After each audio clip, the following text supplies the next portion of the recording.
یوسف علیہ الصلاۃ والسلام کا یہ واقعہ یہاں تک پہنچا تھا کہ جیل میں یوسف علیہ السلام کے پاس 2 قیدی آئے اور کہنے لگے کہ ہم نے خواب دیکھا ہے، آپ ہمیں اس خواب کی تعبیر بتائیے۔ انا نراک من المحسنین، ہم آپ کو نیک آدمی سمجھتے ہیں۔ یوسف علیہ السلام نے کیا فرمایا؟ لا یأتیکما طعام ترزقانہ الا نبأتکما بتأویلہ قبل ان یأتیکما، فرمایا کہ تمہارا کھانا آنے سے پہلے میں تمہیں بتا دوں گا کہ وہ کیا آنے والا ہے۔ لا یأتیکما طعام ترزقانہ الا نبأتکما بتأویلہ، تمہارا کھانا آنے سے پہلے میں اس خواب کی تعبیر تمہیں بتا دوں گا، اور صحیح تعبیر ہوگی خواب کی۔ ذالکما مما علمنی ربی، یہ اس لیے کہ میرے رب نے مجھے سکھایا ہے۔ میرے رب نے مجھ پر اتنا احسان کیوں کیا؟ آگے اس کی ریزن بیان کی جا رہی ہے، وہ وجہ یہ بیان کی جا رہی ہے، انی ترکت ملت قوم لا یؤمنون باللہ والیوم الآخر، میں نے ایسی ملت کو چھوڑ دیا ہے جو اللہ پر اور آخرت پر ایمان نہیں رکھتے۔ کیا مطلب؟ جو ایتھیسٹ لوگ ہوتے ہیں نا، جو اللہ پر اور مرنے کے بعد کی زندگی پر ایمان نہیں رکھتے، میں ان لوگوں کو فالو کرنے والا نہیں ہوں، میں مذہب کو فالو کرنے والا ہوں۔ میں اللہ کو بھی مانتا ہوں اور اللہ کے اور آخرت کے دن پر بھی ایمان رکھتا ہوں۔ 2 قسم کے لوگ ہیں نا، کچھ تو مذہب کو مانتے ہی نہیں ہیں، جو دہریے ہیں، ایتھیسٹ ہیں، کچھ ہیں جو مذہب کو مانتے ہیں۔ جو مذہب کو مانتے ہیں وہ آخرت کی زندگی کو بھی مانتے ہیں، اگرچہ وہ مختلف شکلوں میں مانتے ہوں۔ ہندو کہتے ہیں کہ جنم ہوں گے، 7 جنم ہوتے ہیں۔ یہود و نصارہ کا وہی عقیدہ ہے جو بالکل مسلمانوں کا ہے، 100%، اس میں کوئی اختلاف نہیں ہے۔ یہودی اور عیسائی بھی جہنم کو بھی مانتے ہیں، یہ بھی مانتے ہیں کہ جہنم میں آگ ہے، اور جنت کو بھی مانتے ہیں، اور یہ بھی مانتے ہیں کہ جنت میں حوریں ہیں، آبشاریں ہیں، نہریں ہیں، اور اللہ نے جنت کی مٹی سے حوروں کو بنایا ہے۔ اس میں پوری دنیا میں کسی کا بھی اختلاف نہیں ہے، سوائے جہاں تک میری معلومات ہیں غامدی صاحب کے۔ وہ کہتے ہیں کہ جنت میں الگ سے کوئی حوریں نہیں ہوں گی، یہی والی وہاں جائیں گی، واللہ عالم۔ رپورٹ ہے، ٹھیک ہے نا، ان کی رپورٹیں ہیں مختلف قسم کی۔ تو اللہ تو فرما رہے انا انشأناہن انشاء فجعلناہن ابکارا، ہم نے ان کو وہیں پیدا کیا، یعنی ان کو بالکل ایک نئے سرے سے پیدا کیا ہے، اور ہم نے ان کو کنواری بنایا ہے۔ لم یطمثہن انس قبلہم ولا جان، جنتی کے چھونے سے پہلے اس کو نہ کسی جن نے چھوا ہوگا نہ کسی انسان نے۔ تو یہی والی عورتیں اگر وہاں حور بن جائیں گی، تو پہلی بات یہ کہ ان کو تو بالکل نئے سرے سے نہیں بنایا، تو پہلے سے بنائی ہیں۔ دوسری بات یہ کہ ان کو تو بہت ساری اس میں طلاق یافتہ ہیں، بہت ساری بیوہ ہیں، شادی شدہ ہیں، تو یہ کیسے کہ نہ کسی انسان نے چھوا نہ کسی جن نے چھوا۔ اور قرآن میں ایک اور جگہ پر آتا ہے حور مقصورات فی الخیام، یہ حوریں ہم نے خیموں میں بند کر دی ہیں۔ تو یہ والی تو خیموں میں بند نہیں ہے بھائی، یہ تو ابھی طارق روڈ پہ گھوم رہی ہیں، اور آپ دیکھو شاپنگ کر رہی ہیں۔ یہ والی تو خیموں میں ان کو پولیس ہی بند کر سکتی ہے، پولیس کے علاوہ ان کو گھر میں کوئی بھی بند نہیں کر سکتا۔ تو بالکل ہی بیچارے فارغ ہو گئے ہیں غامدی صاحب، لیکن اتنے اس خوبصورت اسٹائل سے بات کرتے ہیں، اخلاق سے، کہ لوگ کہتے ہیں واہ کیا بات ہے۔ تو بھائی دلیل بھی تو ہو، خالی باتیں ہی تھوڑی ہوں، کر کے چلے جاتے ہیں، کلپ تیار ہو جاتا ہے، یوٹیوب پہ لوگوں کے کمنٹس آتے ہیں کہ غامدی صاحب آپ کی عظمت کو سلام، لوگوں کو پتہ کچھ ہوتا ہی نہیں۔ تو خیر، پھر کہتے ہیں میری رائے ہے، اس سے اختلاف بھی تو ہو سکتا ہے، تو چھوڑنے کی ضرورت کیا ہے آپ کو؟ بیٹھے بیٹھے اپنی رائے، آپ کیا مجتہد ہیں؟ آپ کے استاذ کون ہیں جن سے آپ نے علم حاصل کیا؟ رائے دینے کا حق ہر ایک کو تھوڑی ہے، ہر ایک کو نہیں ہے۔ یہ یہاں سے بڑی گڑبڑ شروع ہوتی ہے۔ اختلاف رائے تو اچھی چیز ہے، لیکن رائے کا اہل کون ہے؟ خیر یہ موضوع ادھر کو چلا جائے گا، میں اصل واقعے سے ہٹ جاؤں گا۔ تو جنت کی حوریں بھائی وہیں گھبراؤ نہیں گھبرا رہے ہو آپ لوگ یار یہی والی ملیں گی, یہ بھی ملیں گی, ان کی ریپیئرنگ ہوگی اور یہ حوروں سے بھی زیادہ خوبصورت ہوں گی. تو حدیث میں تو آتا ہے کہ یہ جو دنیا کی عورتیں یہ تو جنت کی حوروں کی سردار ہوں گی. اس حدیث سے بھی پتہ چلتا ہے کہ وہ حوریں الگ ہیں اور یہ الگ ہیں. اور حضرت عائشہ کی حدیث ہے, فرمایا کہ ان کو اللہ زیادہ حسن دے گا دنیا کی عورتوں کو, کیونکہ انہوں نے تو روزے رکھے ہیں, نمازیں پڑھی ہیں, زکاتیں دی ہیں, یہ تو عمل سے جنت میں جا رہی ہیں. اور جو پیدائشی حوریں ہیں جنت کی وہ عمل سے نہیں جا رہی, ان کو اللہ ایک اسٹیپ پیچھے رکھے گا. یہ صحیح حدیث ہے, یہ بھی جناب غامدی صاحب کے مسلک کے خلاف ہے. اس حدیث سے بھی پتہ چلتا ہے کہ وہ حوریں الگ ہیں, یہ والی الگ ہیں. یہ سردار ہوں گی ان کی, بشرطے کہ جنت میں جائیں, ٹھیک ہے نا, جو جائیں گے سردار بن جائیں گی. تو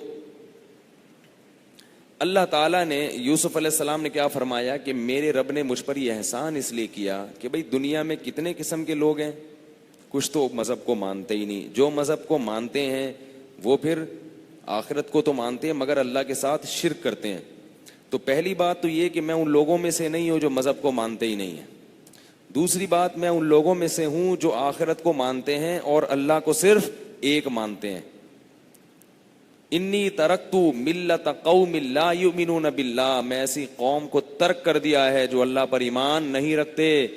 تو بھائی آپ بھی عزم کرو کہ ہم ایسے لوگوں کو فیس بک پہ, یوٹیوب پہ, یونیورسٹیوں میں ایسے پروفیسروں کو فالو نہیں کریں گے جو اللہ پر ایمان نہیں رکھتے. یونیورسٹیوں میں آج کل یہ سب اس قسم کے پروفیسر آ گئے ہیں. واتبعت ملت آبائی, اور میں اپنے باپ داداؤں کی ملت کی پیروی کرتا ہوں. ابراہیم و اسحاق و یعقوب, جو ابراہیم تھے اور اسحاق تھے اور یعقوب تھے. ابا دادا پردادا ان تینوں کا ذکر کر دیا حضرت یوسف علیہ السلام نے کہ میں ان کو فالو کرتا ہوں. تو باپ دادا اگر صحیح راستے پر ہوں تو ہمیں ان کو فالو کرنا چاہیے. اور پھر ان کو تبلیغ کرنے لگے. یا صاحبی السجنی, اور ابھی دیکھو خواب کی تعبیر نہیں بتا رہے ہیں, خواب کی تعبیر روک کے رکھی ہوئی ہے کہ ابھی یہ نا بات سن لیں گے غور سے. اس سے ہمیں پتہ چلتا ہے کہ دعوت اور تبلیغ اس کی زیادہ مؤثر ہوتی ہے جس کا لوگوں پہ کوئی روب ہو یا لوگ اس کے محتاج ہوں. کمپنی میں جو باس ہے نا, امپلائیز اس کی بات زیادہ شوق سے سنیں گے. ایک امپلائی دوسرے امپلائی کی بات نہیں سنے گا, باس کی بات سنے گا. تو اس لیے باس کو چلہ لگوا دو, پوری کمپنی سیٹ ہو جائے گی. حقیقت ہے نا. اب آپ امپلائیز, ایک دفعہ میں نے بیان کیا تھا کہ انبیاء کی دعوت میں امیر اور غریب کا کوئی فرق نہیں ہوتا. مجھے بار بار خیال آ رہا تھا, اس میں ایک پہلو نکلتا ہے, اس میں ضرور بات کروں گا کہ اس کا یہ مطلب ہرگز نہیں ہے کہ امیروں کو الگ سے دعوت دینا غلط ہے. انبیاء کیا کرتے تھے کہ ان کی محفل میں غریب آ کے بیٹھتے تھے تو وہ یہ کہتے تھے مالدار کہ ان کو ہٹاؤ. تو اللہ نے پابندی لگا دی, ان کو ہٹانے کی اجازت نہیں ہے. یہ تو توہین ہے ان غریبوں کی. ہاں, دولت مندوں کو الگ سے ان میں جا کے بات کرنا یا قوم کے وڈیروں میں سرداروں میں الگ سے, اس نیت سے کہ ایک سردار ہاتھ میں آ گیا تو پوری قوم آ جائے گی.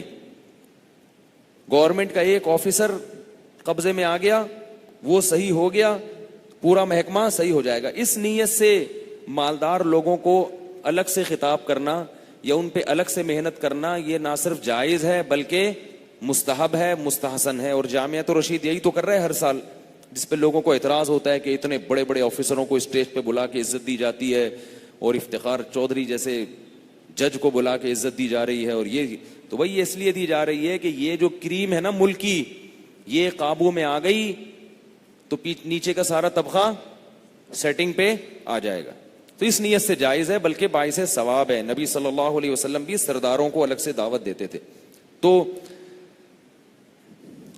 یوسف علیہ السلام نے دیکھا کہ اب یہ مجبور ہیں میری تعبیر سننے کے لیے, تو تعبیر بتانے سے پہلے ان کو تبلیغ شروع کر دی. یا صاحبی السجن ارباب متفرقون خیر ام اللہ الواحد القہار. تم اے میرے جیل کے دوستو, میرے ساتھیوں, دیکھو وہ کافر تھے مگر ان کو کیا کہہ رہے ہیں, اے میرے جیل کے ساتھی. بھائی ٹھیک ہے کافر ہو, فی الحال تو ہنڈی وال ہو نا, پشتوں میں ہنڈی وال کہتے ہیں دوست کو. فی الحال کیا ہو؟ ابے سب ایک ہی جگہ بیٹھے ہوئے ہیں، ابھی کیا دشمنی کرنی؟ ساتھی ہو ہمارے بھائی، ایک ہی ساتھ سوتے ہیں، ایک ہی ساتھ اٹھتے ہیں، ایک ہی ساتھ سب کھانا کھاتے ہیں بیٹھ کے، انڈیوال ہو انڈیوال۔ تو یہ دعوت کا کیا سکھایا جا رہا ہے؟ اگر وہ بولتے تم تو کافر کے بچے ہو، میرے ابا تو ہجرت کر کے گئے تھے کافروں کے علاقے سے، ابراہیم علیہ السلام، تو وہ دعوت سنتے؟ تو تبلیغ جب بھی کی جائے گی، فائدہ جب ہوگا جب نرم انداز سے کی جائے، ٹھیک ہے نا؟ نرم انداز سے کی جائے، سخت انداز میں کرو گے تو فائدے کے بجائے نقصان ہوگا۔ تو محبت سے کہہ رہے ہیں یا صاحب ہی، میرے دونوں ساتھیوں، جیل کے ساتھیوں، ارباب، مجھے اتنی بات بتاؤ، میرے دلائل تمہاری سمجھ میں آئے نہ آئے، کامن سینس استعمال کرو، ارباب متفرقون خیر، بہت سارے خدا اچھے ہیں یا ایک اچھا ہے؟ اس سے تو ذہنی طور پہ بھی کنفیوز رہو گے نا، کون سے والے بھگوان کو خوش کریں، یہ 50 والا ہے، یہ 100 والا ہے، یہ 150 والا ہے؟ ارے بھائی ایک کو محبوب بنا لو، بس اس کے پیچھے پڑ جاؤ کہ اس کی رضا اور اس کی ناراضگی، بس اس کی رضا کی کوشش کرنی ہے اور اس کی ناراضگی سے بچنا ہے۔ اسی کو اللہ نے دوسرے مقام پہ فرمایا، ضرب اللہ مثلا رجلا فیہ شرکاء متشاکسون ورجلا سلما لرجل، فرمایا بتاؤ ایک آدمی ہے جس کے بہت سارے آقا ہیں اور وہ آقا آپس میں جھگڑتے بھی ہیں، وہ کہتا ہے یہ کرو، وہ کہتے ہیں نہیں یہ نہیں یہ کرو، وہ کہتا ہے یہ کرو، وہ کہتے ہیں نہیں یہ نہیں یہ نہیں، یہ زیادہ بہتر ہے؟ اللہ مثال دے رہے ہیں، وَرَجُلًا سَلَمًا لِرَجُلٍ، اور ایک وہ ہے جس کا آقا صرف ایک، غلام وہ ہے جس کا مولا اور آقا ایک ہے، هَلْ يَسْتَوِيَانِ مَثَلًا، اللہ فرماتے ہیں دونوں برابر ہو سکتے ہیں؟ سکون میں کون ہوگا؟ جس کا ایک مولا ہو، وہ سکون میں ہوگا۔ یہ جو اللہ نے مرد کو 4 کی دی اجازت اور عورت کو نہیں دی، اس کی وجہ بھی یہی ہے کہ مرد ایک سربراہ ہے، امیر ہے، امیر ایک ہوتا ہے، اس کو خوش رکھنا آسان، امیر 4 ہو گئے نا تو ان 4 کو خوش رکھنا ناممکن، نہیں آ رہی بات؟ اس کو خوش کریں گے وہ ناراض، غفار کو خوش کیا ستار ناراض ہو گیا، وسیم کو خوش کیا کلیم ناراض ہو گیا۔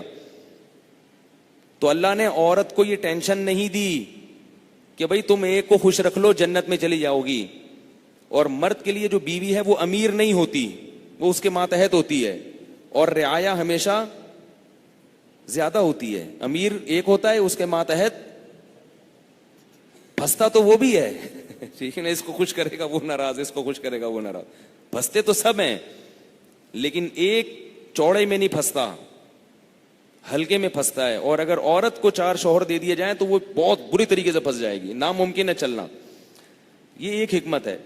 تو انہوں نے کیا فرمایا یوسف علیہ السلام نے کہ بھائی ہاں، قرآن کی میں مثال دے رہا تھا، اللہ فرماتے ہیں کہ ایک بہتر ہے یا بہت سارے؟ ہمارے حضرت فرمایا کرتے تھے کہ دیکھو ایک اللہ کو اپنا محبوب بنا لو کہ اصل رضا اسی کی ہے۔ ہم لوگ کیا کرتے ہیں کہ والدین کو بھی خوش کرنا ہے، بیوی بچوں کو بھی خوش رکھنا ہے، دوستوں کو بھی خوش رکھنا ہے، ادھر اللہ کو بھی خوش رکھنا ہے، ادھر مولوی صاحب کو بھی خوش رکھنا ہے، ادھر جناب اپنے باس کو بھی خوش رکھنا ہے، پرنسپل صاحب کو بھی خوش رکھنا ہے، تو کوئی بھی خوش نہیں ہوتا اور اپنی منمانی بھی کرنی ہے، پریشان ہی رہتا ہے۔ سب کو بتا دو کہ میں تمہیں خوش رکھوں گا، لیکن سب سے پہلے کس کو رکھوں گا؟ اللہ کو۔ اللہ خوش ہوگا اس کے بعد تمہیں خوش رکھنے کی کوشش کروں گا۔ تو ایک اللہ کو سپیریئر مان لو گے تو ذہن میں کیا ہو جائے گا؟ سکون۔ تو یوسف علیہ السلام نے کہا بھلا بتاؤ، ارباب متفرقون، بہت سارے خدا وہ اچھے، ام اللہ الواحد القہار، یا ایک وہ اللہ اچھا جو سب پہ غالب ہے؟ یہ 50 100 والے بھگوانوں سے بہتر نہیں کہ جو خدا ہے ہمیں بنانے والا بس وہی ہے، باقی کوئی بھی نہیں ہے۔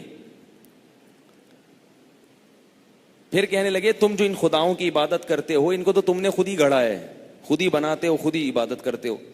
اس کے بعد یوسف علیہ السلام نے ان کو تعبیر بتائی اور کہا کہ اما احدہما فیسقی ربہ خمرا، جو شراب نچوڑ رہا تھا نا، انگور نچوڑ رہا تھا، وہ تو رہا ہو جائے گا اور بادشاہ کو حسب سابق شراب پلائے گا، وہ انگور نچوڑ کے پلائے گا، اور جو جس کے سر پہ ٹوکری تھی اور پرندے اس سے دانا چگ رہے تھے یا روٹیاں چگ رہے تھے، اس کو پھانسی ہو جائے گی, 3 دن تک اس کی لاش لٹکی رہے گی اور اس کے سر سے پرندے نوچ نوچ کے کھاتے رہیں گے.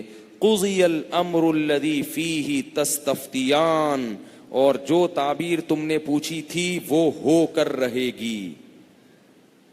نہیں ہے یہ بات, اس میں کوئی دوسری تعویل نہیں ہو سکتی. حدیث میں آتا ہے کہ خواب لٹکا رہتا ہے جب تک اس کی تعبیر نہ بیان کر دی جائے, جب تعبیر بیان کر دی جائے تو وہ ہو جاتی. اسی لیے تعبیر کسی ایسے آدمی سے پوچھنی چاہیے جو آپ کا خیر خواہ ہو. اگر آپ نے خواب بیان کیا, اس نے فوراً غلط تعبیر کی طرف لے گیا, تو اس بات کا امکان ہے کہ وہ تعبیر پھر الٹی نکلے, اس کا امکان موجود ہے. خیر خواہ آدمی ہوگا, جیسا ہی بھیانک خواب بھی آئے گا نا, اس کا کچھ نہ کچھ اچھا محمل تلاش کرے گا. اور برے خواب بتایا نہیں کرو خام خام. میں نے کل بتایا تھا نا, ایک آدمی فون کر کے کہہ رہا ہے میں نے خواب دیکھا کہ تم نے یوں بیوی کو طلاق دے دی ہے, اس کو فون کر کے بتا رہا ہے. وہ وہم میں بیٹھ جاتا ہے ایک آدمی.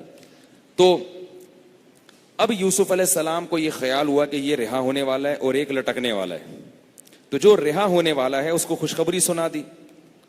یوسف علیہ السلام نے سوچا کہ اب جب یہ رہا ہو کر جائے گا تو اس کی تعبیر جب پوری ہوگی تو یقیناً میرا ایک اس پر احسان ہوگا, تو میں اب اس کو ایک سفارش کر دیتا ہوں.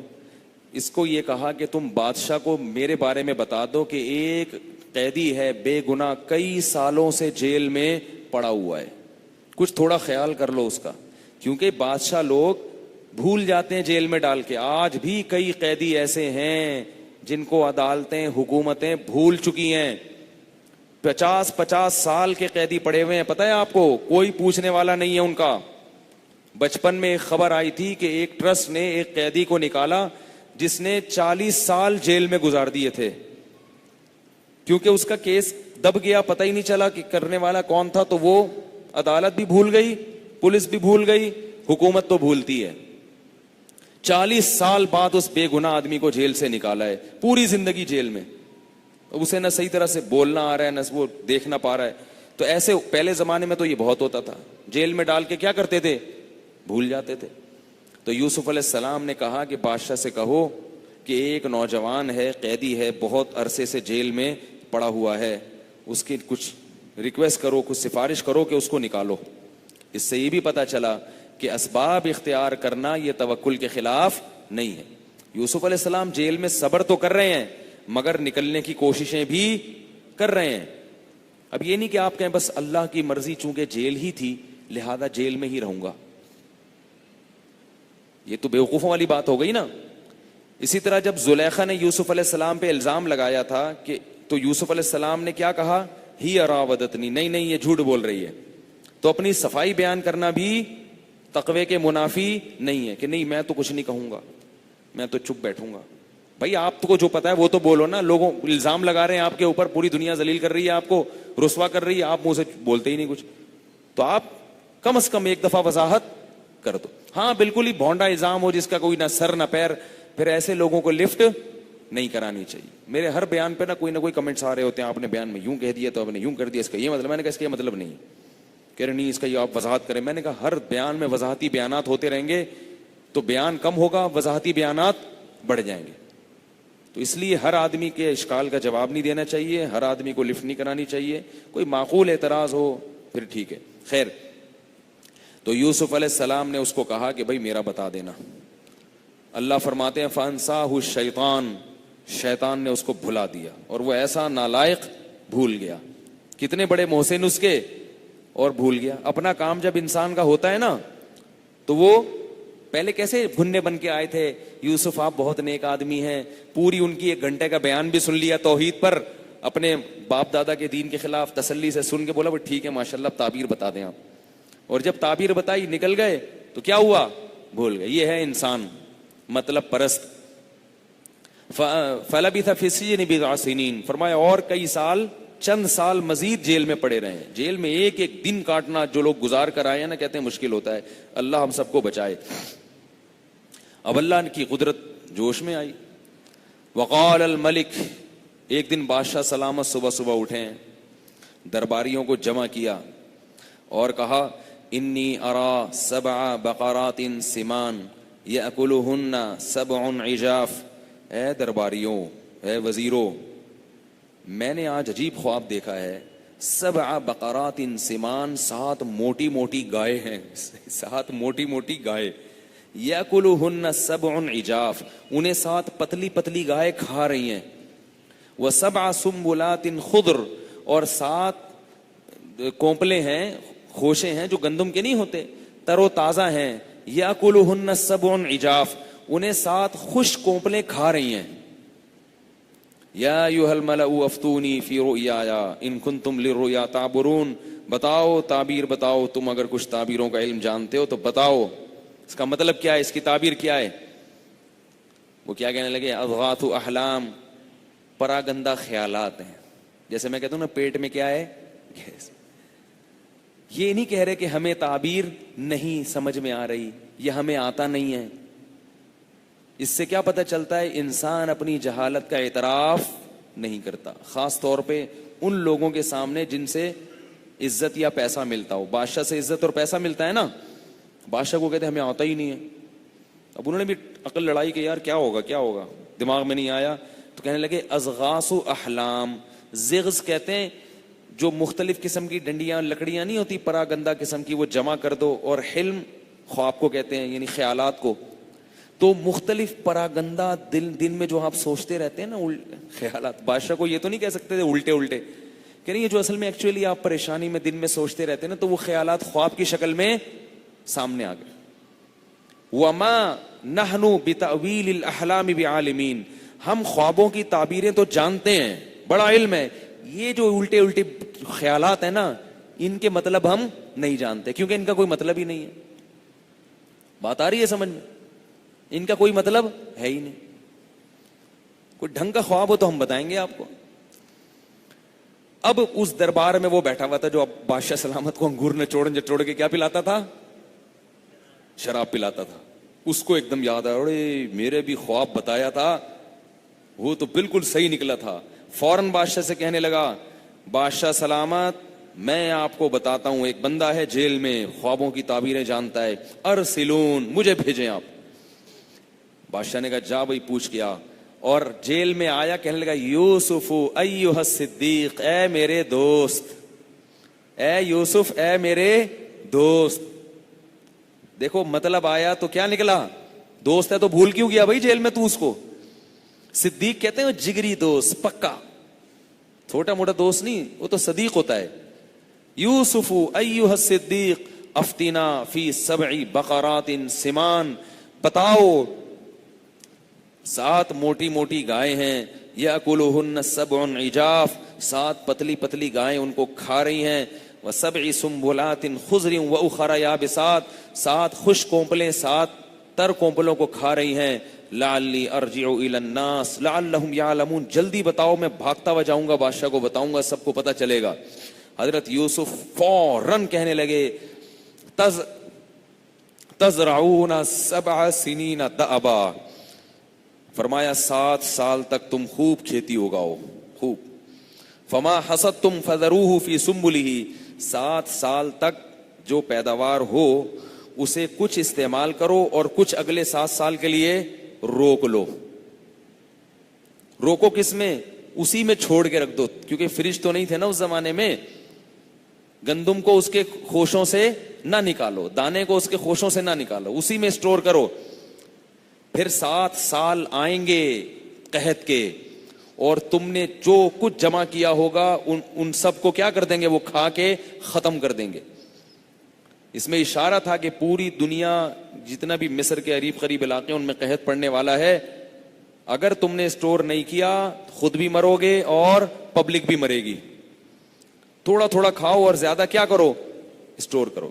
ثم یاتی من بعد ذلک عام فیہ یغاث الناس وفیہ یعصرون، پھر اگلے 7 سال دوبارہ بارشیں شروع ہو جائیں گی۔ اب بادشاہ کو پتا چلا یہ خواب ہے، تعبیر بتائی ہے، بادشاہ کو بڑی زبردست لگی۔ بادشاہ نے کہا قال الملک اتونی بہ استخلصہ لنفسی، قال الملک اتونی بہ، بادشاہ نے کہا اس کو لے آؤ، جیل سے نکال کے لاؤ۔ اب یہ کیسی آزمائش ہے، جب بادشاہ کا نمائندہ آیا حضرت یوسف کو جیل سے نکالنے کے لیے کہ بادشاہ سلامت آپ کو بلا رہے ہیں، یوسف علیہ السلام نے کہا نہیں، پہلے بادشاہ سے کہو کہ اپنی بیوی کو بٹھائے, عورتوں کو بٹھائے, اور علل اعلان اس سے پوچھے کہ میں نے اس پہ دست درازی کی کوشش کی تھی یا اس نے کی تھی. حضرت یوسف سمجھ گئے کہ اب بادشاہ کس کا محتاج ہے؟ میرا. پہلے میں اپنی براءت کا اعلان کرواؤں, پاک دامنی کا. کیوں؟ کیونکہ پیغمبر کا منصب ہے تبلیغ. اگر ذرا سا بھی ان کی ذات پہ لوگوں کو ان کے کردار پہ شبہ ہوگا تو یہ شبہ ان کے منصب میں رکاوٹ بنے گا, ان کے مشن میں رکاوٹ بنے گا. انہوں نے کہا اپنی ذات کو پہلے کلیئر کرواؤں گا میں. نبی کیونکہ مشہور تو ہو گیا تھا نا, لوگوں میں ڈاؤٹ تو تھا کہ پتہ نہیں انہوں نے کیا انہوں نے کیا, کیونکہ جیل میں ڈال دیا تھا. جیل میں ڈال دیا تو بعض لوگ یہ سمجھ سکتے تھے بھائی کوئی غلطی کی ہوگی جس کی سزا مل رہی ہے, تبھی تو جیل سے نکل کے آ رہے ہیں. نبی صلی اللہ علیہ وسلم نے فرمایا, صحیح حدیث ہے, حدیث کا مفہوم ہے کہ یوسف کا صبر تھا کہ اتنا عرصہ جیل میں رہے ہیں مگر جیل سے نکلنے سے انکار کر دیا جب تک برات کا اعلان نہیں ہو گیا. اور یہ ہمارے نبی کی تواضع تھی. فرمایا کہ اگر میں ہوتا تو میں جیل سے پہلے نکل جاتا. فرمایا میں ہوتا تو کیا کرتا, جیل سے پہلے نکل جاتا. تو یہ صبر تھا کہ نہیں پہلے برات. تو پھر بادشاہ نے عورتوں کو جمع کیا, فرمایا کہ وہ کیا کہانی تھی بتاؤ, صاف صاف بتاؤ. سب مل گئے. تو پھر بادشاہ کی بیوی نے اپنے بادشاہ کے شوہر کے سامنے صاف لفظوں میں اقرار کیا. پہلے تو اقرار نہیں کر رہی تھی, لیکن دیکھا کہ بھئی اللہ نے اس کو عزت دی ہے, اللہ ہر جگہ اس کی مدد کر رہے ہیں, تو جرم کا اعتراف کرنے میں ہی عافیت ہے. تو کہنے لگی ہی کہ انا راودتہ عن نفسہ, میں نے اس کو بہلایا تھا, پھسلایا تھا, اور وہ کیا ہے, انہ لمن الصادقین, وہ سچا ہے. اب یوسف علیہ السلام نے جو یہ اقرار, یہ اپنی برات کا اعلان کروایا نا, اس میں ایک کبر کا شائبہ ہوتا ہے کہ اپنے آپ کو ہر جگہ پاکیزہ ثابت کرنے کی کوشش کی جا رہی ہے. یہ بھی تو ہوتا ہے نا کہ بھئی ہم تو اتنے نیک ہیں, ہم سے تو یہ ہو ہی نہیں سکتا. تو اس کا جواب دیا یوسف علیہ السلام نے, فرمایا کہ ذالک لیعلم انی لم اخنہ بالغیب, بادشاہ کو پتا چل جائے کہ میں بادشاہ کے گھر میں رہ کر اس کے ساتھ خیانت نہیں کر سکتا تھا, ورنہ وہ کیا سوچے گا میرے بارے میں. اور آگے فرمایا وما ابرئ نفسی, میں اپنے نفس کو بری قرار نہیں دیتا, ان النفس لامارۃ بالسوء, نفس کا تو کام ہی گناہوں کی دعوت دینا ہے. یہ نہیں کہ میں بڑا پاکیزہ ہوں, بہت نیک ہوں. بھائی میرے ساتھ بھی وہی نفس ہے جو دوسروں کے ساتھ ہوتا ہے, مجھے بھی گناہ کی دعوت دیتا ہے, دوسروں کو بھی دیتا ہے. ان النفس لامارۃ بالسوء الا ما رحم ربی, جس پر اللہ رحم کرے وہ بچ جاتا ہے, جس پر اللہ رحم نہ کرے وہ نہیں بچ پاتا. یہ تواضع ہے کہ اپنی برات کا اعلان کر کے بھی اپنی برتری ثابت نہیں کر رہے, کہہ رہے بھائی میرا کمال نہیں ہے, مجھے بچانے والا کون ہے, اللہ ہے. بادشاہ نے جب یہ تقریر سنی کہ یار جیل میں بیٹھ کر اتنی اپنی عزت نفس کی فکر, اپنی کردار کی فکر, کہ ایسے جیل سے نکل نہیں رہے, پہلے اپنی برات کا اعلان کروا رہے ہیں, کوئی بہت ہی اس آدمی کی, اس نوجوان کی مینٹل اپروچ بہت اوپر ہے, یہ بڑا ذہین ہے, کردار کا بہت اچھا ہے, تواضع کا اظہار بھی کر رہا ہے اور اس کی بھی برات کر رہا ہے. ورنہ لوگوں کو ان چیزوں کی پرواہ تھوڑی ہوتی ہے, بولتے ہیں نکلو یار یہاں سے, دیکھیں گے کیا ہو گیا, الزام لگ گیا تو کسی نے بھنگی کہہ دیا, کسی نے چمار کہہ دیا. آپ بول دیں کسی بھنگی کو بھنگی, کیا ہوا, ہوں نا بھنگی, آپ بولیں چمار, بولے چمار ہوں, ماشاء اللہ شکریہ آپ. لیکن کسی عزت دار کو آپ بول کے دیکھیں, وہ گلا دبا دے گا. تو حضرت یوسف اپنے اوپر تہمت زنا کی برداشت نہیں کر رہے کہ بھائی میں نہیں کر سکتا یہ. تو اپنا کردار ہمیں معاشرے میں ایسا ہی دکھانا چاہیے, یہ ثابت کر دینا چاہیے اپنے بارے میں کہ ہم گناہ کی طرف نہیں جا سکتے. کردار کا اچھا ہونا ثابت کر دینا چاہیے, لیکن تکبر نہیں کرنا چاہیے. پھر نسبت کس کی طرف کرنی چاہیے, اللہ کی. بھائی اللہ کا کرم ہے, میرا کمال نہیں. تو بادشاہ نے جب یہ تقریر سنی, بادشاہ نے کہا اس کو, پہلے تو بادشاہ نے کہا تھا اس کو بلاؤ, اب بادشاہ نے کہا بلاؤ, استخلصہ لنفسی, آج سے وہ دربار میں کس کے ساتھ بیٹھے گا, میرے ساتھ بیٹھے گا. ایسا بندہ تو ہمیں چاہیے بھائی. یہ کیا بیکار سے وزیر رکھے ہوئے ہیں, ٹھیک ہے نا, مکھنچو سے پبلک اکٹھی کی ہوئی ہے, کچرا پارٹی ہم نے سیاست میں, بادشاہ نے بھی رکھے ہوئے ہوں گے نا اس وقت, تو ہم نے سیاست میں کیا کچرا پارٹی رکھی ہوئی, کیا مکھنچو, وہ ڈھنگ کا بندہ مل رہا ہے بھائی, ایسی ذہین باتیں کر رہا ہے, ایسی عقل اور اتنا کردار کا صاف ستھرا پاکیزہ, لے آؤ. آج کے بعد اسے ہمارے پاس کیا ملے گا, ٹھکانہ ملے گا, عہدہ ملے گا. جب یوسف علیہ السلام آئے اور بادشاہ نے ان سے بات چیت کی تو بادشاہ متاثر ہو کر اس نے کہا کہ میں کیا کروں گا، آپ کو عہدہ دوں گا. یوسف علیہ السلام نے کہا اجعلنی علی خزائن الارض، اگر آپ نے مجھے کوئی عہدہ دینا ہے تو آپ مجھے وزیر خزانہ بنا دو، شعبہ مالیات کس کے حوالے کر دو، ملک کا، میرے. کیوں؟ انی حفیظ، پہلی بات میں خیانت کرنے والا. بھائی جو مالیات کا شعبہ ہے، وزیر خزانہ ہے، اس کے لیے پہلی صفت کیا ہے؟ وہ ڈنڈی مارنے والا نہیں. ہمارے جو وزیر خزانہ ہیں ان کے اپنے خزانے ہمارے خزانوں سے زیادہ، یعنی ہمارے وزیر خزانہ سے کیا ہوتا ہے کہ ہمارے خزانوں سے وہ اپنے خزانے زیادہ بھر لیتے ہیں. تو نام کے جیسے وہ وزیر تعلیم تھا نا، ریٹائرمنٹ کے بعد اس سے انٹرویو لیا کہ بھئی آپ تعلیم کے بارے میں یہ وہ، کہہ رہا بھائی تعلیم والی کا نہیں، مجھ سے پوچھو. انہوں نے کہا آپ وزیر تعلیم تھے، آپ کو تعلیم کا نہیں پتا؟ تو کہتے جب تھے اس وقت نہیں پتا تھا، اب تو ریٹائر ہو گئے تو پتہ ہی نہیں ہوتا. تو یوسف علیہ السلام نے کیا کہا، مجھے کیا بناؤ، مالیات میرے، کیونکہ ابھی قحط پڑنے والا ہے، اس کو مینج بھی میں کرنا جانتا ہوں، کتنا غلہ روکنا ہے، کتنا تقسیم کرنا ہے، پھر پوری دنیا سے لوگ آئیں گے تو فیکس کتنا دینا ہے، اتنا بھی نہ دو کہ ہم ہی قحط میں. یہ تو معاشیات کا ایک اہم اصول ہے نا، معاشیات کا اہم. پھر ہم ان سے پیسے لے کے اپنے ملک کی ترقی کا ذریعہ بنیں گے، اکانومی ہماری مضبوط ہوگی. تو پھر یوسف علیہ السلام کو اس نے کہ اچھا حفیظ علیم، میں یہ علم جانتا بھی ہوں، یہ علم جانتا بھی ہوں، اکاؤنٹنگ کا علم، معاشیات کا علم اللہ نے معجزاتی طور پر مجھے عطا کیا ہے. اس سے اس علم کی اہمیت کا اندازہ ہوتا ہے، اکاؤنٹنگ کے علم کی اہمیت کا، کہ اللہ نے پیغمبر کو بطور معجزہ کے یہ علم دیا تھا، تو اس علم میں کوئی اہم چیز تھی تبھی تو دیا تھا نا اللہ نے. اور یہ بھی پتہ چلتا ہے کہ جو جس شعبے کا اہل ہو اس کو وہی شعبہ دینا چاہیے. اور یہ بھی پتہ چلتا ہے کہ غیر مسلم ریاست میں عہدہ قبول کرنا جائز ہے. اور یہ بھی پتہ چلتا ہے کہ غیر مسلم ریاست میں اگر آپ کوئی عہدہ مل گیا ہے تو آپ اس ملک کی ترقی کا ذریعہ بھی بن سکتے ہیں. نہیں آ رہی؟ وہ تو بادشاہ تو کافر تھا نا، تو کافر کے ہاں آپ کیا بن گئے تھے؟ وزیر بن گئے تھے. اور کس ملک کی ترقی کا ذریعہ بن رہے تھے؟ ان غیر مسلم ریاست کی. اور نیت کیا تھی؟ انسانیت کی خدمت. یہ نیت نہیں تھی کہ یہ اتنے مضبوط ہو جائیں کہ ہمیں یہاں سے بھگا دیں. اگر کہیں ایسا ہو رہا ہے تو پھر جائز نہیں ہے. لیکن اگر انسانیت کی خدمت ہو، اور ہو بھی انسانیت ہی کی خدمت، تو غیر مسلم ملک میں اگر کوئی عہدہ ملا ہے تو اس میں بھی دیانتداری سے کام کرنا واجب ہے. سمجھ رہے ہو کہ نہیں سمجھ رہے ہو؟ آج لوگ کہتے ہیں میں امریکہ میں ہوں، میں چائنا میں ہوں، میں کیوں، مجھے جو عہدہ دیا ہے تو میں کیوں دیانتداری سے کام کروں، یہ تو کافر ہیں. تو بھائی پھر عہدہ چھوڑ دو، تنخواہ پوری لے رہے ہو اور کام میں ڈنڈی مار رہے ہو، تو یہ معاہدے کی خلاف ورزی ہے. آپ کو کہیں بھی کوئی ذمہ داری دی جائے، آپ کے ذمہ لازم ہے کہ آپ وہ ذمہ داری احسن طریقے سے پوری کریں.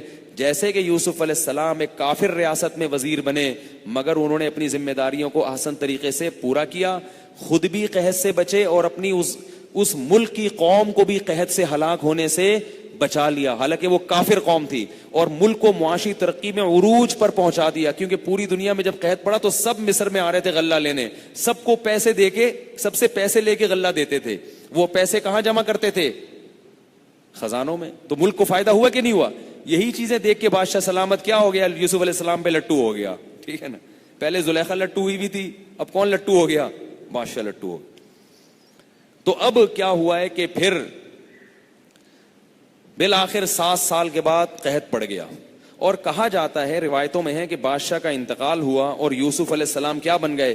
عزیز. کیونکہ قرآن میں یوسف علیہ السلام کے لیے اس کے بعد عزیز کا لفظ استعمال ہوا ہے. عزیز تو عزیز تو اس وقت کے بادشاہی کو کہا جاتا تھا. تو ایسا معلوم ہوتا ہے کہ کچھ وقت کے بعد یوسف علیہ السلام وزیر سے ترقی کر کے کیا بن گئے؟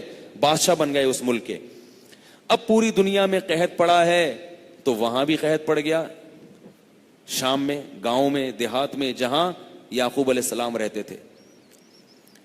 تو اب کیا ہوا ہے کہ یہ خبریں پھیل گئیں آہستہ آہستہ کہ بھئی مصر کا بادشاہ فی کس پیسے لے کے خاندان کے افراد کے لحاظ سے غلہ تقسیم کر رہا ہے. اب یوسف علیہ السلام کے جو 9 بھائی تھے، یعقوب علیہ السلام نے ان کو بھیجا جاؤ فلاں غیر مسلم، دیکھو اس سے پتہ چلتا ہے کہ غیر مسلم ریاست سے غلہ قحط کے وقت لینا بھی بولو نا جائز ہے۔ یعقوب علیہ السلام نے نہیں کہا ہم بھوکے مر جائیں گے، مصر میں تو غیر مسلم حکومت ہے، بت پرستوں کی ہے، ہم وہاں سے پیسے دے کے چیزیں نہیں لیں گے، تجارت کیا ہے حلال ہے غیر مسلموں سے بھی۔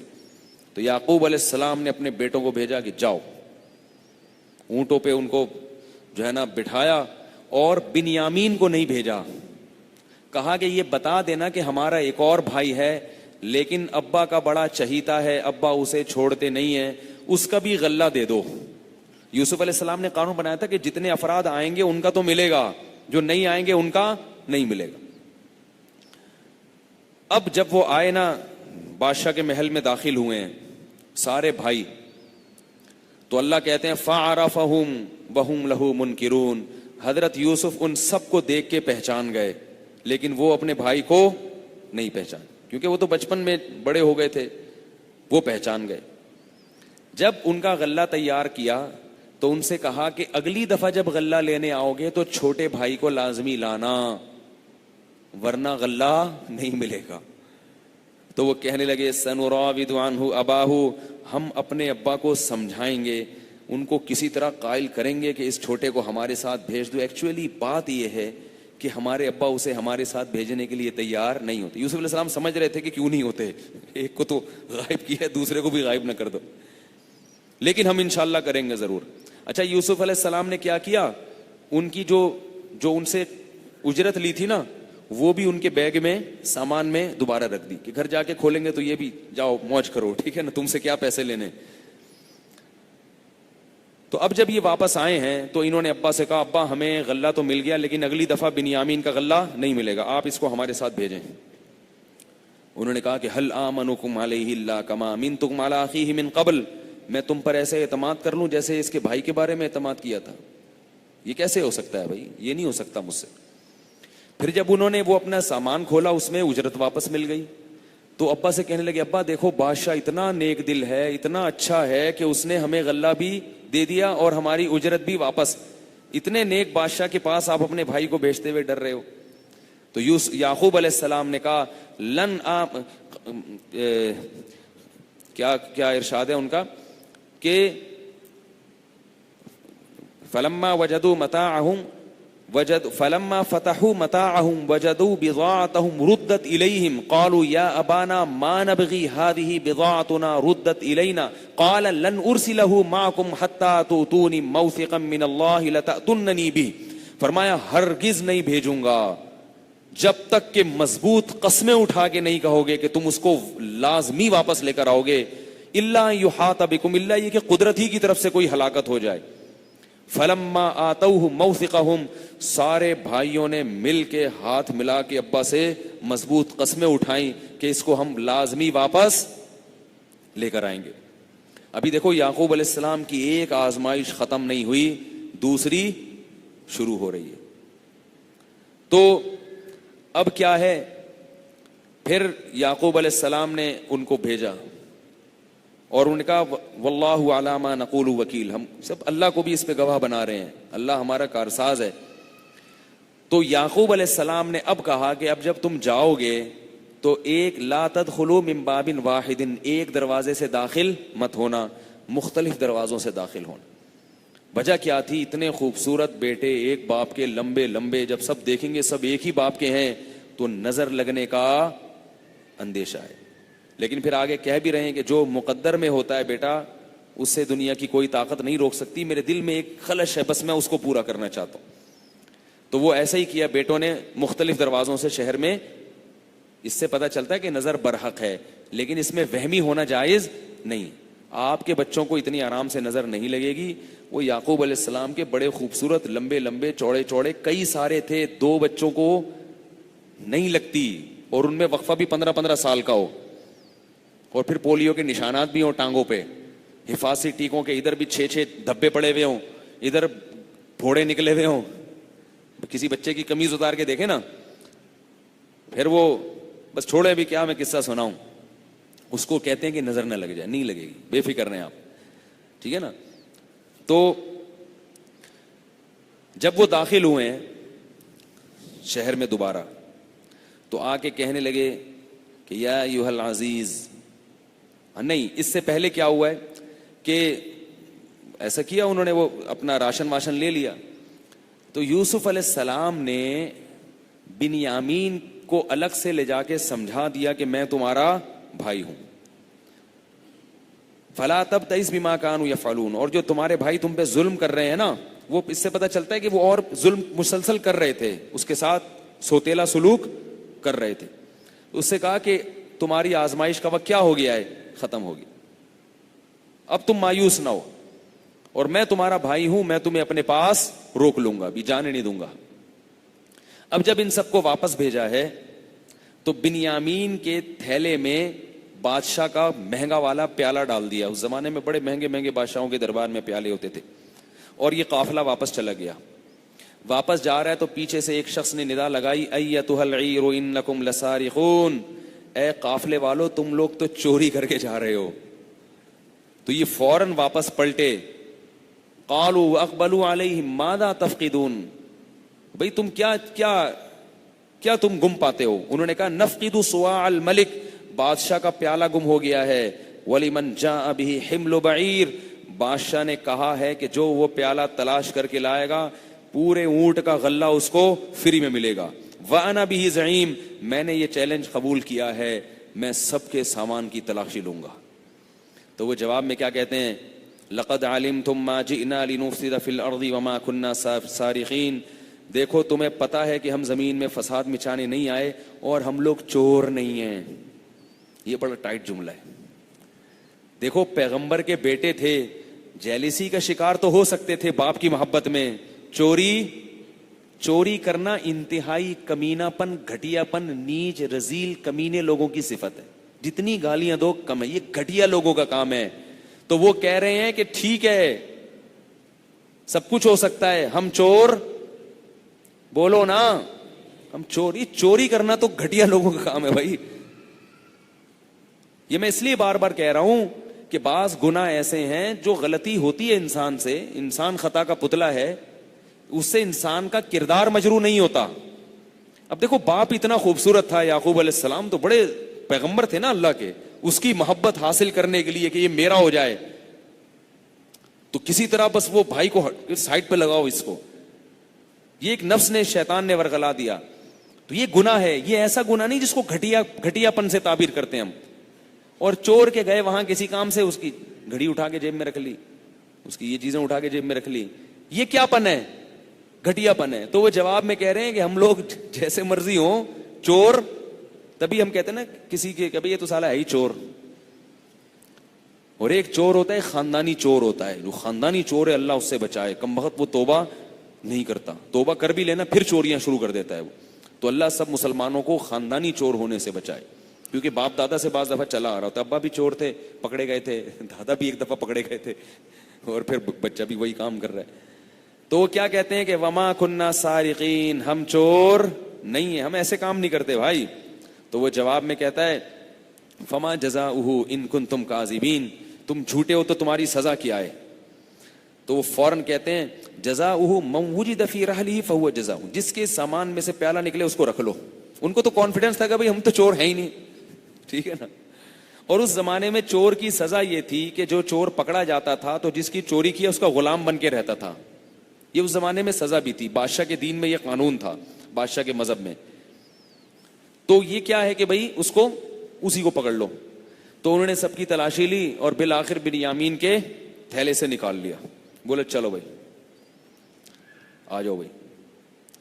اب وہ بیچارے پریشان کہ یار اس کو ابا کے پاس، اگر ابا تو مر جائیں گے غم سے بھائی. کہنے لگے یا ایھا العزیز ان لہ ابن شیخا کبیرا. یوسف علیہ السلام کے پاس آئے، کہنے لگے اے بادشاہ، اس کا ایک باپ ہے بوڑھا، کبیرہ بہت بوڑھا، وہ اس کی جدائی برداشت نہیں کر سکتا. یوسف علیہ السلام تو جانتے تھے کیسے برداشت کرے، ان کو بتا رہے فخذ احدنا مکانا، ہم میں سے ہر شخص قربانی دینے کے لیے تیار ہے. سزا میں ہمیں جیل میں ڈال دو، ہمیں غلام بنا کے رکھ لو، ہم غلامی کریں گے. کیونکہ بہرحال باپ سے محبت تو تھی نا، کہ بھئی ایک غم تو ہم نے باپ کو جوانی میں دے دیا، وہ تو عرصہ گزر گیا, بڑھاپے میں باپ کو کیسے غم دیں؟ اتنا تو پتھر دل نہیں تھے کہ وہ اتنا زیادہ باپ کو ستائیں. اب ان میں سے ہر ایک قربانی دینے کے لیے تیار ہے کہ جو سزا چور کی آپ کے قانون میں ہے وہ ہم میں سے ہر شخص سزا کھانے کے لیے تیار ہے, لیکن اس بچے کو چھوڑ دو, اس کا بوڑھا باپ اس کے غم کو برداشت نہیں کر سکتا. یوسف علیہ السلام جو کچھ کر رہے تھے نا اللہ کے حکم سے کر رہے تھے, ورنہ تو جائز نہیں تھا نا کہ اس کو رکھ لیں اور باپ کو اور تکلیف دیں. علماء نے لکھا یہ اللہ نے ان کو کہا تھا کہ اب آپ کے والد کو ہم نے آزمائش میں ڈالنا ہے. تو جواب میں کہتے ہیں معاذ اللہ ان ناخذ الا من وجدنا متاعنا عنده, کہ بھئی جس کے سامان سے پیالہ نکلا اس کے بغیر ہم کسی کو رکھ لیں, ایسا نہیں ہو سکتا. اللہ کی قرآن میں فرماتے ہیں فلما استيئسوا منه خلصوا نجيا, جب پوری ایڑی چوٹی کا زور لگا لیا انہوں نے کہ بھئی اس کو نہ رکھو, ہم میں سے کسی کو رکھ لو, تو نہیں مانے تو مایوس ہو کے خلصوا نجیہ, ایک کونے میں جمع ہو کے آپس میں چپکے سے بات چیت کرنے لگے. بات چیت کے دوران قال کبیرہم, بڑے بھائی نے کہا الم تعلموا ان اباکم قد اخذ علیکم موثقا من اللہ, کیا تمہیں علم نہیں ہے کہ باپ نے کیسی مضبوط قسمیں لی تھیں کہ ہر صورت میں بھائی کو ہم نے واپس لے کر آنا ہے. ومن قبل ما فرتم فی یوسف, اور اس سے پہلے ہم یوسف کے بارے میں جو کچھ ہم یوسف کے ساتھ کر چکے ہیں وہ بھی ہم سب کے سامنے ہے. فلن ابرح الارض, اب میں اس زمین سے ہٹنے کے لیے تیار نہیں ہوں, میں مصر واپس باپ کے گھر جانے کے لیے تیار نہیں ہوں. حتی یأذن لی او یحکم اللہ لی, یأذن لی ابی, باپ جب تک مجھے اجازت نہیں دے گا یا اللہ کی طرف سے موت کا فرشتہ آ کے میری روح نہیں قبض کر لیتا, میں باپ کو منہ دکھانے کے قابل نہیں ہوں. ارجعوا الی ابیکم, تم سب جاؤ اپنے باپ کے پاس. فقولوا یا ابانا, اور جا کے بیک زبان ہو کے کہو اے ہمارے ابا, ان ابنک سرق, آپ کے بیٹے نے چوری کی ہے. وما شہدنا الا بما علمنا, ہم تو وہی کچھ کہہ سکتے ہیں جس کا علم رکھتے ہیں. وما شہدنا الا بما علمنا وما كنا للغیب حافظین, ہم غیب کا علم نہیں رکھتے, ہمیں اگر پتا ہوتا کہ یہ ہو جائے گا تو ہم بھائی کو کبھی ساتھ لے کے نہیں جاتے. واسأل القریۃ التي كنا فیہا, ابا آ کے اس بستی والوں سے پوچھو جہاں ہم ہیں. وہ بیچارہ باپ کہاں آئے گا. قرآن کہتا ہے کہ یہ سب یعقوب کے پاس آئے. یعقوب علیہ السلام نے فرمایا قال بل سولت لكم انفسكم امرا, کہ تمہارے نفسوں نے ایک چیز کیا کر لی ہے, گڑ لی ہے, جھوٹ بول رہے ہو.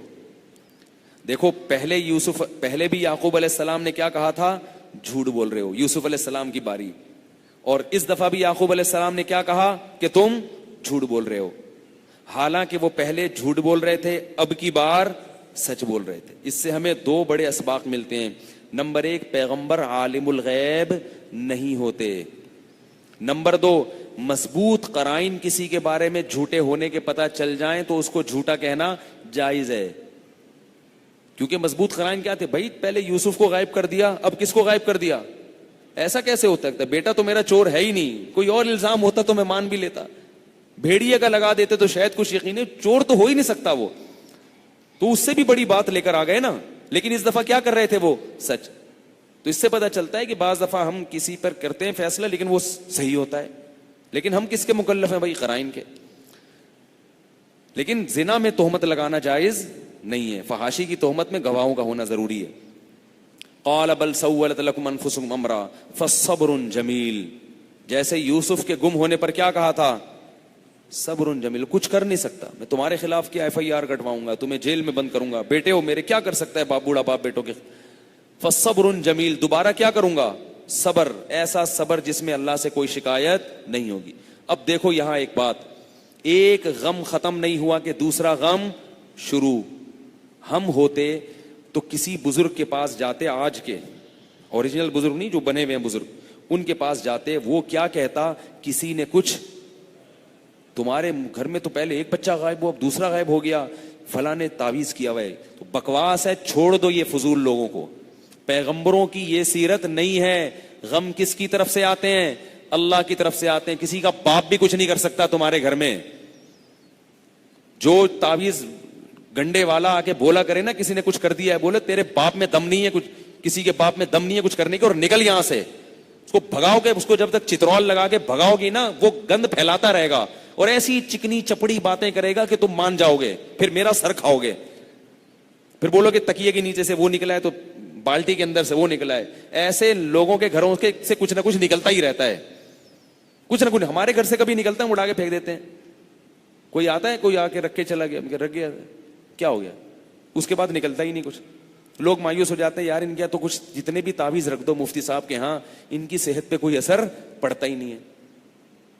سمجھ آئی یہ بات؟ اور مجھے پتا چل جائے کس نے رکھا ہے تو میں اس کے گھر مسور کی دال رکھ کے آ جاؤں گا. وہ ایسا بے ہوش ہو جا کے دیکھ کے، یار پتہ نہیں کیا ہے. غم کس کی طرف سے ہیں؟ اب یعقوب علیہ السلام کا دل گھٹ رہا ہے. وَتَوَلَّى عَنْهُمْ، اپنے بیٹوں سے منہ موڑ لیا، نفرت سے منہ موڑ لیا. وقال، اور پھر اتنے عرصے سے جو گھٹ رہے تھے نا، صبر کر رہے تھے نا، صبر، شکایت زبان پہ نہیں آ رہی، تو اب ایک حرف زبان کا شکایت پہ آیا، شکایت کا زبان پہ آیا. وہ کیا؟ وہ بھی اللہ سے شکایت نہیں. یا اسفا علی یوسف، ہائے افسوس یوسف پر. یوسف علیہ السلام کی یاد دوبارہ کیوں؟ انہیں یقین ہو گیا کہ وہ بھی بھیڑیے نے نہیں کھایا تھا. مر جاتا ہے نا کوئی تو تسلی ہو جاتی ہے، اس کو بھی انہوں نے کہیں غائب کیا ہے. باپ کو کیسا غم ہے کہ بیٹا کہاں گیا، کن ہاتھوں میں پل رہا ہے، کون اس کو اٹھا کے لے گیا، کس مصیبت میں ہے، کہاں ہے، کیسے ہے. اور وہ بیٹا جس کے سے ہمیں امیدیں تھی کہ اللہ اس کو قبول کرے گا، میرا نائب اور جانشین بنائے گا، کس حال میں ہوگا وہ. یا صفا علی یوسف وابیضت عیناہ من الحزن، اللہ فرماتے ہیں روتے روتے آنکھوں کی بینائی غم سے چلی گئی، نابینا ہو گئے. فہو کظیم، اور غم میں جو نا کظم کہتے ہیں، جب آپ غم کے گھونٹ کو پی رہے ہو، بڑے بڑے غم کے گھونٹ ہے کہ انسان کا پھٹنے کا دل چاہ رہا ہے، مگر آپ اللہ کی خاطر اس گھونٹ کو پی رہے ہیں، صبر کر رہے ہیں، کیونکہ ہو نہیں سکتا نا کچھ، کیا ہوگا بھائی.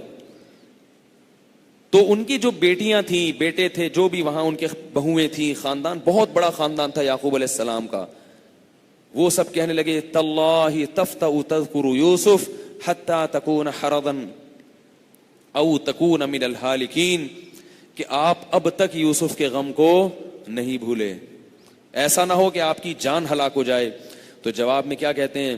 انما اشکو بثی وحزنی الی اللہ، میں اپنا غم تم سے شیئر نہیں کر رہا، اپنا غم تمہیں بیان نہیں کر رہا. کس کو بیان کر رہا ہوں؟ کس کے سامنے بتا رہا ہوں اپنا غم؟ اللہ سے.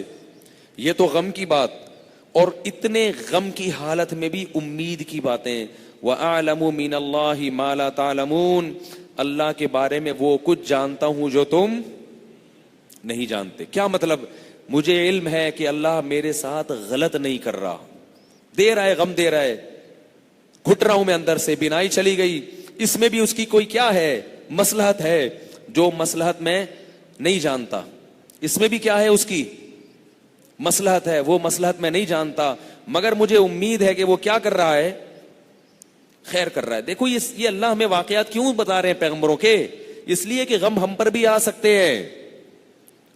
ایسے نہیں کہ غم آتے ہی آپے سے باہر، بس ہائے یہ ہو گیا، ہائے یوں ہو گیا، ہائے یہ ہو گیا، ہائے اللہ کو میں.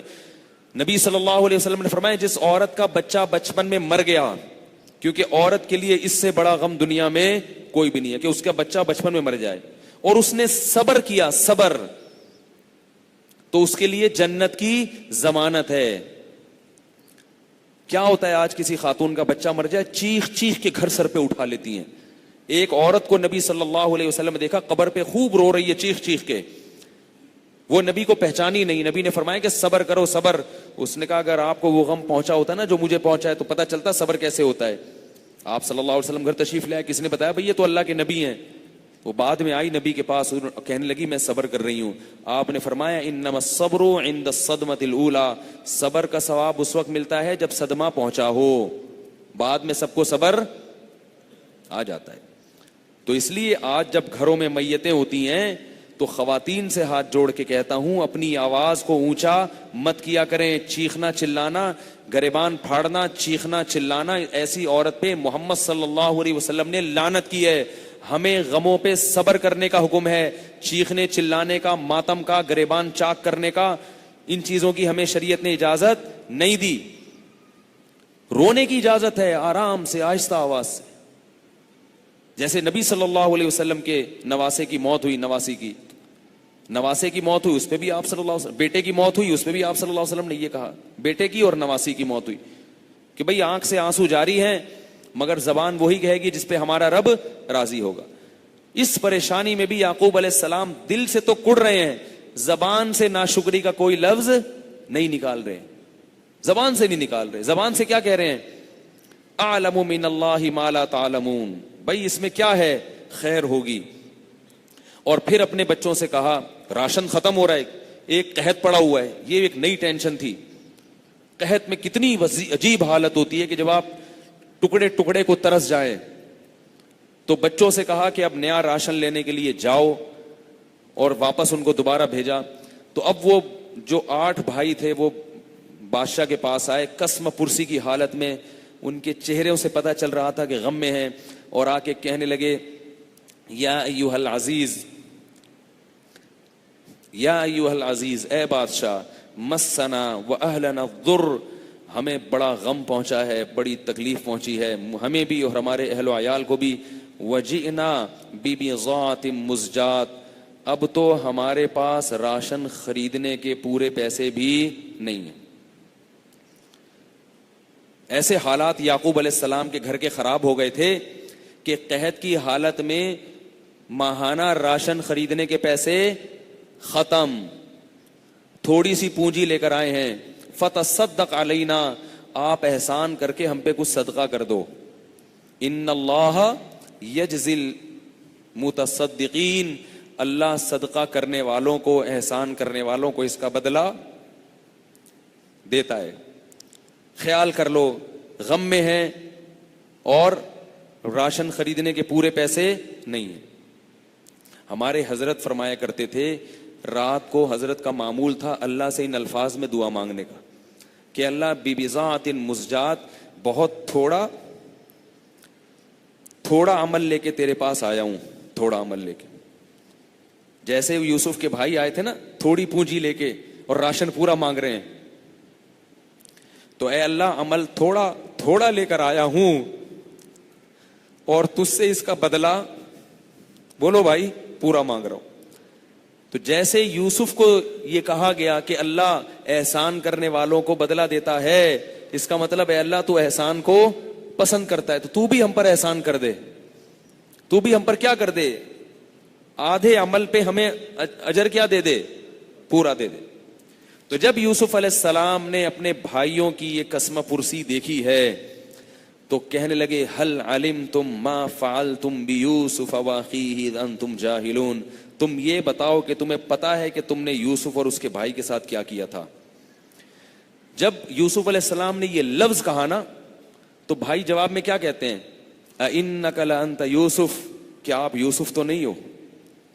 اب اندازہ لگاؤ کہ کیسے پہچانا انہوں نے, کیونکہ مشابہت تو آ رہی تھی, لیکن وہ یہی سوچ رہے تھے کہ بھائی ہمارا بھائی کیسے ہو سکتا ہے, اس کو تو ہم نے کنویں میں ڈال دیا تھا, وہ مصر کا بادشاہ بن کے کیسے بیٹھ سکتا ہے, وہ تو غلاموں کی طرح بازاروں میں فروخت ہوا ہوگا. لیکن یہ واقعہ یوسف علیہ السلام کے علاوہ کوئی بھی نہیں جانتا تھا, اور مصر میں اتنی دور دوسرے ملک میں.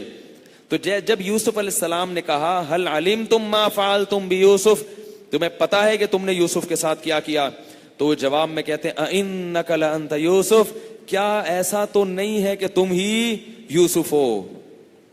قال انا یوسف وہذا اخی, فرمایا ہاں میں یوسف ہوں اور یہ میرا بھائی ہے. قد من اللہ علینا, اللہ نے ہم پر کیا کیا ہے, خصوصی کرم کیا ہے. اب یہ نسبت کس کی طرف کر رہے ہیں, یہ نہیں کہہ رہے اصل میں ایکچولی ہمارے اعمال ایسے تھے, ہم تھے کہ ہم نے اپنی ایبلٹی کی بنیاد پر, اپنی قابلیت کی بنیاد پر ہم یہاں تک پہنچے اور تم اپنی حرکتوں کی وجہ سے پیچھے رہ گئے. فرمانے قد من اللہ علینا, اللہ نے ہم پر احسان کیا ہے. انہ من یتقی ویصبر, اور بات یہ ہے کہ جو تقوی والی زندگی اختیار کرتا ہے اور صبر سے کام لیتا ہے, فإن اللہ لا یضیع اجر المحسنین, اللہ ایسے لوگوں کی اجر کو ضائع نہیں کرتے. ہم نے تمہاری مظالم پہ کیا کیا تھا, صبر. تو پتہ چلا کہ رشتہ داروں کے مظالم پہ صبر کرنا تاکہ رشتہ داری نہ ٹوٹے یہ بہت بڑی عبادت ہے. تو وہ بھائی جواب میں کیا کہتے ہیں؟ قالوا تاللہ لقد آثرک اللہ علینا. پہلے تو حسد تھا نا کہ یہ آگے نہ بڑھ جائیں، آگے نہ بڑھ جائیں. اب کیا کہہ رہے ہیں؟ تاللہ، اللہ کی قسم، لقد آثرک اللہ علینا، اللہ نے تم کو ہم پر فضیلت دی ہے. ہم چاہے نہ چاہیں آج اس بات کا اقرار کرنے پر مجبور ہیں. وَإِن كُنَّا خَاطِئِينَ، اور ہم غلطی پر تھے، ہم سے غلطیاں ہوئی ہیں، تمہیں اللہ نے ہم پر فضیلت دی ہے. یوسف علیہ السلام نے کیا فرمایا؟ لا تثریب علیکم اليوم، کوئی تم پر حرج نہیں ہے، کوئی سزا نہیں ہے، جو ہوا اسے بھول جاؤ. یغفر اللہ لکم، اللہ سے بھی دعا کرتا ہوں کہ اللہ تمہاری خطاؤں کو معاف کر دے. وہو ارحم الراحمین، اور وہ بہت زیادہ اپنے بندوں پر رحم کرنے والا ہے. اذهبوا بقمیصی ھذا، یہ قمیص لے کر جاؤ، القوہ علی وجہ ابی، اور والد صاحب کی آنکھوں پہ اس قمیص کو ڈال دو. یاتی بصیرا، اس کی بینائی واپس لوٹ آئے گی.